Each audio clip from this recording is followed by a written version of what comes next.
We are back on Morning Line. Thanks for joining us on this Wednesday. Nick Barris, Bill Janelle's with us. He is one of the founders of Agape Tactical, which is an organization here in the mid-state region that actually works. I imagine you'd work with schools or anyone who comes to you, but the focus of my special report there is tonight at 6 is on the security. As you see, church security, guns, and actual tactical training for congregation members in preparation for the worst-case scenario, which would be an active shooter. As we've seen, it's happened, sadly, in places like Charleston. And what I want to do is take a phone call here from someone who waited through the break. We'll take that, and we'll take a few more as we go. The lines are open. Your thoughts on all this? And let's go to Joe. Joe, good morning. Good morning, Nick. Hey, Joe. I just want to say shout out to all the veterans first. Yeah. And on your program today, people have been carrying guns in churches for quite a while, as the gentleman alluded to. I think he said something like 4 years ago. So it's been going on for a while, but I agree that training is needed. The only question I have is, in your training, are you teaching, like all police officers are trained to do, when you pull out a gun to shoot, you shoot to kill? Is that correct in your training? We shoot to stop the threat. Shoot to kill is not something that we do. We shoot to stop the threat, as police officers do. When the threat is stopped, that's when we stop doing whatever we need to do to make sure that everything is stabilized. Okay, right. So in a nutshell, you're teaching these folks in the training in the actual church, and you're going to see that tonight in the piece, how to eliminate the threat. So, but that means and you'll see how they're being trained with the weapons and actually going through actual drills with an actual shooter. Yes. Now, does that mean you're shooting, typically, as an officer, and you know this, you aim for central body mass? Is that it? We do. Central body mass. Okay. Absolutely. Okay, and whether it kills or not is irregardless. What you're seeking to do is stop the threat. Absolutely. Stop the threat.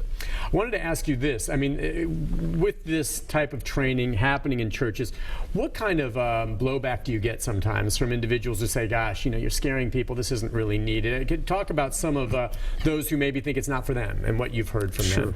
We get less of that today than we did just a few years ago.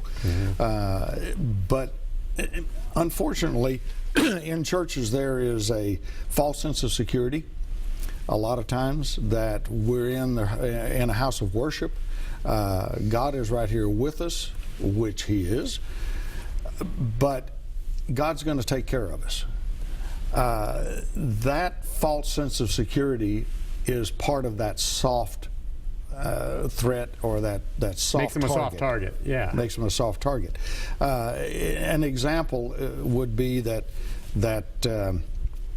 when the Israelites went into the Promised Land, and they were told to march around the city and blow their horns, God didn't say, stand back over here, I'm going to do this, and when the walls fall down, by the way, go on and do it. They had to take action. Be proactive. And they were proactive. We are also being proactive. We're in a preventive mode, but we're being proactive.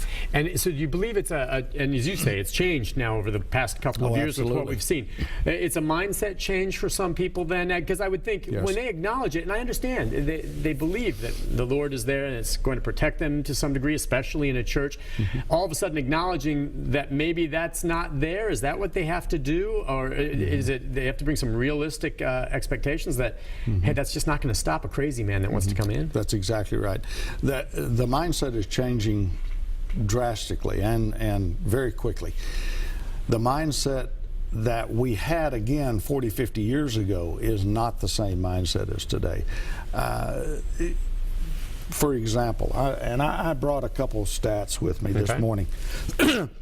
In the last 16 years, from January 1st, 1999 until the end of the first quarter of this year, there were incidents that involved either guns or knives, violent incidents of 1,018 in houses of worship. Out of that, 549 people died. Now, This was since when? I'm sorry. This is from January 1st, 1999, over the last 16 years. Okay. And you say, okay, well, that's a lot of period of time. So that's a lot of people in a church. That's a lot Are you of people. kidding? That's right. That's a but bad let's number. look at just the last 2.5 years. Okay. In the last 2.5 years, in 2013, there were 132 incidents which involved shootings or knifings, and 45 people died. In 2014, just last year, 176 incidents in houses of worship that resulted in 74 people dying.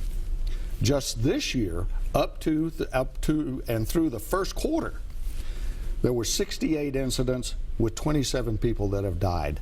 So in the last 2.5 years, there's been a total of 376 incidents, resulting in 146 people that died. Out of that, 1,018 over the last 16 years. You see how things have escalated, unfortunately, but they have. Let's take a next call from Cindy. Hi, Cindy. Good morning. Good morning, Nick. What's on your mind? Well, I totally agree with what he's saying, but Lord, I hope he doesn't have one of those metal detectors when you walk into a church or something. But because then I start getting scared. But anyway, what I'm saying is, a lot of churches do carry guns. We know the mosque at overseas, they have AK-47s. They have tanks. They've got what is it? Something starts with a C. And then we do know a lot of the private churches, like what happened in Waco and what happened in Jim Jones, they were loaded in weapons. And you can go to a lot of churches and they're carried down, but I actually want to know what kind of security can he provide, or is he going to be threatening about it, or is he actually going to solve and not make the church members scared? Okay. Yeah, the fear. And she was talking about metal detectors. I kind of asked you about that at the beginning of the show before we came on. And, you see certain things that can scare church members. And now, metal detectors, we're not there yet, thankfully. Thankfully, Who yes. knows? Maybe that day comes. But as she's saying, the idea of the security and the training you do, if I were to walk into your church on a Sunday after everyone is in place with the training, I would be oblivious to the security, would I not? You don't see it. There's not people there sitting there with armed, with the guns brandished outside, right? Yeah, that's correct. Typically, if you were to walk into our church, you would not see armed people standing at the door. You for sure wouldn't see metal detectors. Yeah. Thank you. It's easy for somebody else to say. What you would possibly understand is that there is a presence there, though, of people that are there to protect those that are inside the building. Okay, you would not see weapons out. You wouldn't see that kind of thing. We believe in two different scenarios. One is deterrent by a physical presence, and also the element of surprise.